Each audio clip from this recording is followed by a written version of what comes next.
अस्सलाम वालेकुम दोस्तों, मैं हूं Arsalan Malik, M English, M Urdu, M Islamiyat. आप सबको मेरे चैनल वन पेपर क्रैकर पर खुश आमदीद। उम्मीद है आप सब खैरियत से होंगे और आप तक मेरे पहले जो सॉर्टर का पेपर मैंने अपलोड किया है और यूडीसी का पेपर अपलोड किया है वो आप तक पहुंच गया होगा।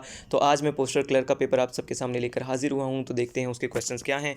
स्टार्ट करते हैं। सबसे पहले है कैपिटल ऑफ थाईलैंड। थाईलैंड का कैपिटल क्या है? तो वो बैंकॉक है।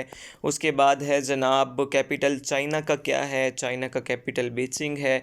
उसके बाद है करेंसी ऑफ यूक्रेन। यूक्रेन की करेंसी पूछी गई थी, हरिवनिया है।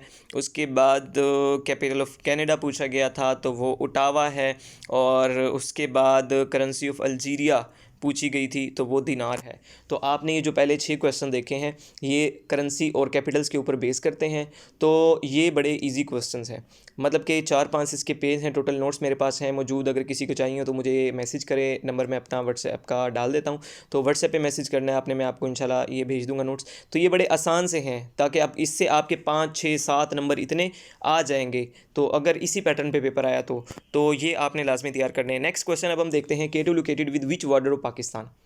जो केटू है ना, इसका दूसरा नाम गुडविन ऑस्टिन भी है। 86-11 की मीटर इसकी हाइट है। तो ये जब पूछा जाता है कि पाकिस्तान सॉरी दुनिया की दूसरी बड़ी चोटी केटू कहाँ है, तो हम कहते हैं पाकिस्तान में। वो किसके साथ बॉर्डर उसका लगता है? तो वो कंट्री है चाइना, जिसके साथ इसका बॉर्डर लगता है। First world war started in, तो पहली जंग अजीम जो है वो कब स्टार्ट हुई, कब शुरू हुई? वो 1914 में शुरू हुई थी और 1918 में ख़त्म हुई थी। Guddu thermal power plant is located in, कहाँ पे है? तो वो है सिंध के अंदर। सिंध का डिस्ट्रिक्ट है कश्मीर, तो वहाँ पे है ये। उसके बाद है where is Kailash valley. Kailash valley का प्रोविंस पूछा गया था, जो कि KPK है, खैबर पख्तूनख्वा। ऑक्यूपेशन पूछा गया था हज़रत दाऊद अलैहिस्सलाम का, तो वो है मेकिंग आर्मर, जिसे हम कहते हैं ना वो ज़र बख्तर, वो जो लोहे का लिबास होता है उसका काम करते थे। उसके बाद इन 14th हिजरी विच बैटल टुक प्लेस, 14वीं हिजरी के अंदर कौन सी जंग हुई थी? तो वो हुई थी जंग यरमूक। नेक्स्ट क्वेश्चन है व्हाट इज़ सेल। तो सेल के ऑप्शन दिए हुए थे कुछ, तो ये इसमें से जो है करेक्ट ऑप्शन था। Smallest and basic unit of life को हम सेल कहते हैं। अब ये आ गया है एक क्वेश्चन मैथमेटिक्स का, 0.024 प्लस 0.024 डिवाइडेड बाई 24। आप लोगों ने इस पर डिमैस रूल लगाना है। जिन लोगों ने इंग्लिश पढ़ी है वो डिमैस रूल उनको पता होगा, और जिन लोगों ने उर्दू में मैथमेटिक्स पढ़ी है तो खब का तजजुम वाला जो रूल है तो वो इसके ऊपर लगेगा।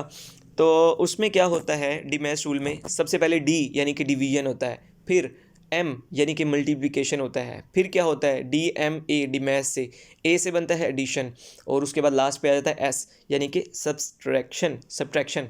तो ये इस तरह अपने तरतीब से अब देखें, इस पूरी लाइन में आपको डिवीजन जो नज़र आ रहा है ना, तो डिमैस रूल में सबसे पहले वो सॉल्व होगा। आपने इसको डिवाइड करना है और ऐड कर देना है 0.0, तो आपका आंसर आ जाएगा। नेक्स्ट हम देखते हैं अब फाउंडर ऑफ मुग़ल डायनास्टी। तो बड़े सगीर के अंदर जो मुग़ल डायनास्टी है उसकी बुनियाद किसने रखी? तो बाबर ने रखी। और ये जो है बेसिकली बाबर जो है ना, सॉरी मुग़ल जो है ये पर्शियन वर्ड में मंगोल का लफ्ज़ है। तो बेसिकली ये करते भी हैं ना कि कहते हैं कि जनाब हमारा जो है मंगोलों के साथ ताल्लुक़ है। बेसिकली सार्क स्टैंड फॉर, ये बन जाता है south Asian association for regional cooperation. इसके ममालिक के नंबर भी अक्सर आ जाते हैं कि कितने ममालिक इसके अंदर हैं, तो 8 ममालिक हैं। और उसको याद करने का आसान तरीका है MBBS पेन। तो ये आप ट्रिक्स की वीडियोस मैंने अपलोड की हुई हैं, एक प्लेलिस्ट बनाई हुई है, आप वहाँ देख सकते हैं। तो उम्मीद है आपको उससे बहुत फ़ायदा हो जाएगा। Third fundamental pillar of Islam, जो बुनियादी सुतून है इस्लाम का तीसरा, कौन सा है? तो वो है ज़कात। ठीक है। और उसके बाद मतलब ये इस तरह होता है ना, कलीमा, नमाज, ज़कात, रोज़ा, हज, इस तरह मतलब ये 5 पिलर्स हैं। Area wise second largest province of Pakistan, अगर एरिया वाइज पूछा है तो आ जाएगा पंजाब सेकंड। और अगर ये पूछते आबादी के लिहाज से तो पंजाब आ जाता फर्स्ट के ऊपर, क्योंकि सबसे ज़्यादा आबादी जो है वो पंजाब के अंदर है। मदनी सूरज ऑफ कुरान, कुरान के अंदर कितनी टोटल मदनी सूरतें हैं? तो वो हैं 28 मदनी सूरतें हैं, और 86 जो हैं वो मक्की सूरतें हैं। फिर हम देखते हैं member states of UNO, United Nation organisation के मेंबर स्टेट्स कितने हैं टोटल, 193 हैं। कुछ स्टेट्स हैं जैसे कि पैलेस्टीन हो गया और उसके अलावा स्विट्ज़रलैंड हो गया और भी इस तरह की वेटिकन सिटी है। तो ये स्टेट्स, इनके अलावा बाकी तमाम की तमाम कंट्रीज जो हैं वो यूनाइटेड नेशन ऑर्गेनाइजेशन की मेंबर्स हैं। Age of holy prophet at the time of death of his mother, आप सल्लम की वालिदा की जब डेथ हुई तो आप सल्लम की उम्र उस वक्त 6 साल थी। हज़रत मतलब आप सल्लम की जो वालदा हैं हज़रत आमिना, उनकी डेथ जो है वो अब वाक़ई मकाम पर हुई थी। और क्या बोलते हैं, ये भी अक्सर क्वेश्चन आ जाता है। उसके बाद है मेंबर ऑफ़ यूनेस्को, जितने यूनाइटेड नेशन ऑर्गेनाइजेशन के मेंबर्स उतने ही यूनेस्को के 193। Who is referred in Quran as रूहुल अमीन, रूहुल अमीन का लक़ब किसको दिया गया है कुरान के अंदर, तो वो हज़रत जिब्राईल अलैहिस्सलाम को दिया है। Jallianwala Bagh massacre took place in, massacre का मतलब क्या होता है, कत्ले आम होता है। तो जलियांवाला बाग के अंदर कत्ले आम हुआ था, कब हुआ था, 1911 में। और ये जो है जनरल डायर ने ये ऑर्डर किया था फायरिंग करने का। इसके पीछे भी एक कहानी थी। तो रॉलेट एक्ट जो आया था 1919 में, लोगों ने उसके ख़िलाफ़ एहतजाज किया और गवर्नमेंट से उन्होंने जो है समझ लें कि जो ब्रिटिश गवर्नमेंट थी उससे अपील करनी थी कि जनाब ये ख़त्म किया जाए। तो उस पर जनरल डायर ने क्या किया, जो जलियांवाला बाग है उसके दरवाज़ों पे अपनी फ़ौज को तैनात किया और कहा कि जनाब इन सब को जो है वो गोलियाँ मार दो। और तब तक गोलियाँ चलाते रहे थे जब तक गोलियाँ ख़त्म नहीं हो गई थी। तो उसके नतीजे में जो है कई लोग, कोई 273 लोग जो हैं वो मारे गए थे, उनका कत्ल हो गया था। शिमला डेपुटेशन, तो ये भी 3 हैं, एक शिमला डेपुटेशन है, एक शिमला कॉन्फ्रेंस है और एक शिमला एग्रीमेंट है। आपने इन सब के दरमियान में कंफ्यूज नहीं होना। शिमला डेपुटेशन 1906 में हुआ था। सर आगा ख़ान और सर सैयद अहमद ख़ान की तो डेथ हो चुकी थी ना 1898 में। सर आगा ख़ान और 35 लोग इनके साथ गए थे और अपनी डिमांड्स लेके गए थे कि हमें ये हमारी डिमांड्स हैं तो ये पूरी की जाएँ, सेपरेट इलेक्टोरेट वगैरह वगैरह की। OPEC is organization made for to coordinate and unify petroleum policies among member countries.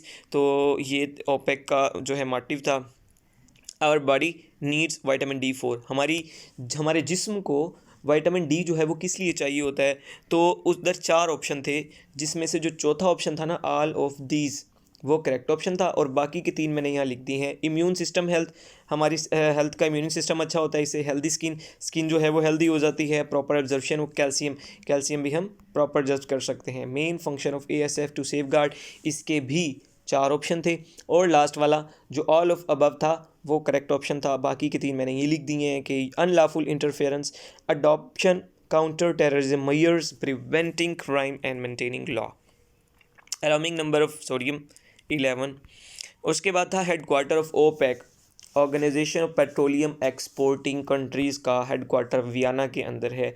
उसके बाद करेंसी ऑफ साउथ कोरिया, ये पिछले दिनों जो है 2-3 पेपरों में आ चुका है, तो ये इंपॉर्टेंट क्वेश्चन है, इसको देख लें। वॉन है ये साउथ कोरिया की करेंसी। Gomal Zam dam is in which province का पूछा है तो KPK है। उसके बाद most abundant element in earth crust, तो ज़मीन में जो सबसे ज़्यादा पाया जाने वाली एलिमेंट है वो ऑक्सीजन है। उसके बाद देखते हैं non permanent members of security council of UNR, कितने हैं यूनाइटेड नेशन के जो नॉन परमानेंट मेंबर्स हैं वो 10 हैं और परमानेंट मेंबर का अगर क्वेश्चन आ जाए तो वो 5 हैं। ठीक है, फिर उसके बाद है चेयरमैन सेनेटर्स पर कौन है, सादिक संजरानी साहब हैं। उसके बाद Pakistan became full member of SCO क्या है, शंघाई कोऑपरेशन ऑर्गेनाइजेशन है, तो उसका मेंबर बना है 9 जून 2017 को, फुल मेंबर बन गया है।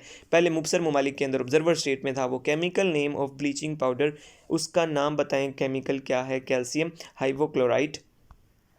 Which country defeated Pakistan in Asia cup on 28 अगस्त 2022। बड़े खुश हुए थे पाकिस्तान के लोग, तो बिलाशुबा एक ही नाम आता है जिसके जीतने पे पाकिस्तान के जहाँ जीतने पे अवाम को ज़्यादा खुशी होती है, तो वो इंडिया का नाम है। इंडिया को हराया था हमने। Was the 3rd governor general of Pakistan. तो 3rd गवर्नर जनरल हैं गुलाम मोहम्मद मिर्ज़ा, और जो फर्स्ट हैं वो कायदे आज़म हैं, दूसरे जो हैं वो हैं ख्वाजा नाज़िमुद्दीन, और जो आखिरी और चौथे गवर्नर जनरल हैं वो सिकंदर मिर्ज़ा हैं। और उसके बाद हमारे मुल्क में प्रेसिडेंशियल फॉर्म ऑफ सिस्टम आ गया था, यानी कि सदारती निज़ाम। तो पहले सदर जो हैं वो सिकंदर मिर्ज़ा हैं और आखिरी गवर्नर जनरल भी वही हैं। First school at dash was established by sir Syed Ahmed Khan, पहला स्कूल मुरादाबाद में सर सैयद अहमद ख़ान ने बनाया था। फिर dash is the world highest currency, जिसकी सबसे ज़्यादा पावर से मुराद है कि क्या बोलते हैं, वैल्यू है, कदर है, तो वो है कुवैती दिनार। अच्छा जी, उसके बाद है 0.0, ये वही वाला अभी क्वेश्चन जैसे पीछे आया था ना, मैंने आपको डिमैश रूल बताया है। डिमैश रूल आपने लगाना है, जो भी आपका ऑप्शन उससे बनता हो आपने उसका वो लगा देना है। नेक्स्ट क्वेश्चन देखते हैं, सिंबल ऑफ गोल्ड। अब पीरियोडिक टेबल के अंदर जो है ना डिफरेंट एलिमेंट्स के डिफरेंट सिंबल हैं, तो उसमें गोल्ड का क्या है, AU जो है उसका सिंबल है। स्पेलिंग मिस्टेक्स फिर दी हुई थी, 4 ऑप्शन दिए हुए थे, उसमें से आपने चूज़ करना था कि which one is the correct option. Announcement के ये स्पेलिंग लिखे हुए हैं, ये करेक्ट स्पेलिंग लिखे हुए हैं।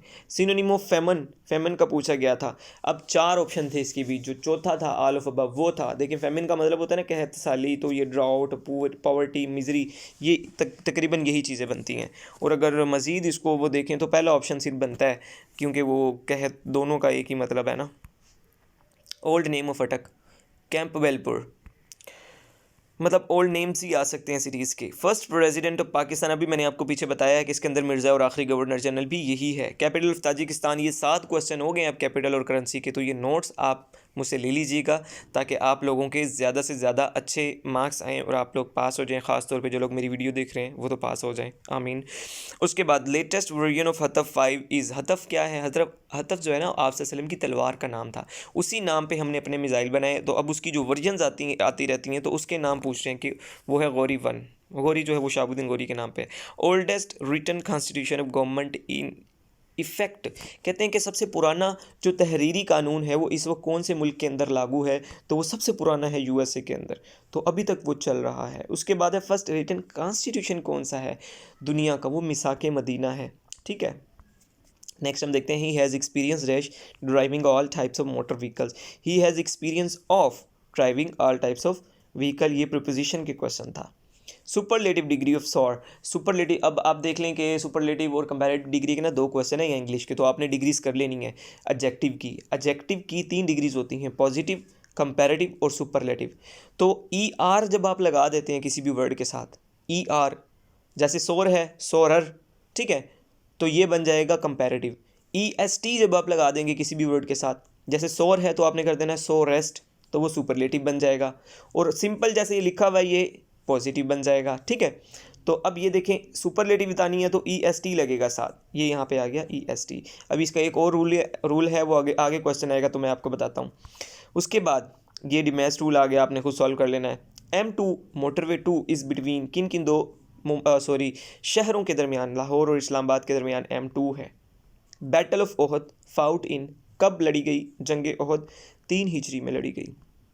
नेक्स्ट क्वेश्चन है, Nasiruddin Mahmud Shah is the name of, वहाँ पे जो ऑप्शन गिवन थे बाबर का, हुमायूं का, किसी का भी नाम नहीं है वो।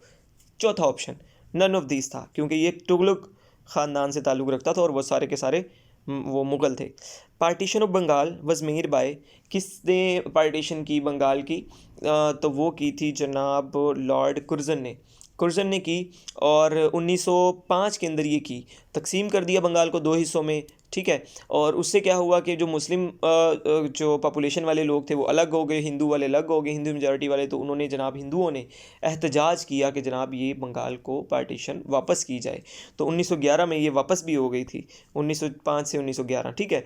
फिर स्पेलिंग करेक्शन जो है सीनरी का पूछा गया था, ये NAR अक्सर लोग लिख देते हैं सीनरी के, तो सीनरी के ये स्पेलिंग है जो आपको स्क्रीन पर नज़र आ रहे हैं। उसके बाद government form of system in 1973 constitution कौन सा था, पार्लिमानी निज़ाम था। उससे पहले 62 में कौन सा था, वो सदारती निज़ाम था, ठीक है।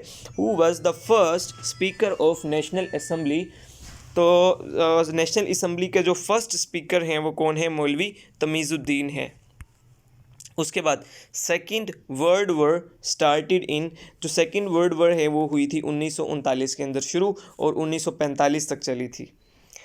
नेक्स्ट क्वेश्चन हम देखते हैं, करंट प्रेसिडेंट ऑफ ब्राज़ील इस वक्त कौन है, तो वो हैं लुइस इनेशियो लुलिया डा सिल्वा।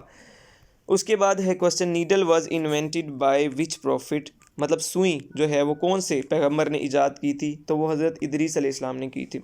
उसके बाद है first female speaker of national assembly, वो कौन है, फहमीदा मिर्ज़ा। उसके बाद ऑपोजिट ऑफ टिमिड का ऑपोजिट वहाँ पे जो गिवन ऑप्शन थे बोल्ड जो है था।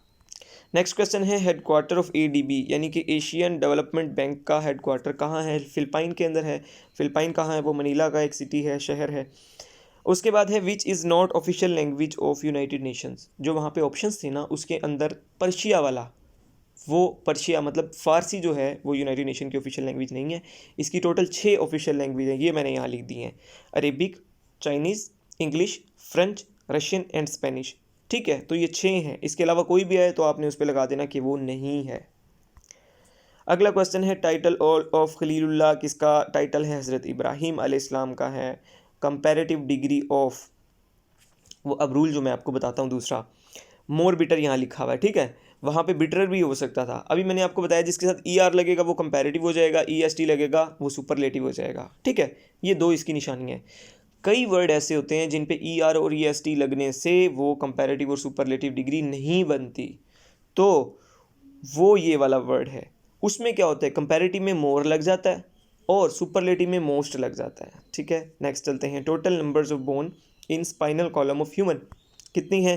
33 हैं। Current president of World Bank David Malpass है। उसके बाद है जनाब question, how many times Pakistan became non permanent member of United Nation Organisation. 7 बार जो है पाकिस्तान बना है जो नॉन परमानेंट मेंबर है यूनाइटेड नेशन ऑर्गेनाइजेशन का। तो दोस्तों जिसको नोट्स चाहिए अब पाकिस्तान पोस्ट ऑफिस की तैयारी के लिए वो मुझे मैसेज करे, तो इंशाल्लाह उसको नोट्स प्रोवाइड किए जाएंगे। बाकी अगर वीडियो अच्छी लगी हो तो वीडियो को लाइक करें, चैनल को सब्सक्राइब करें। बहुत बहुत शुक्रिया, अल्लाह हाफिज़।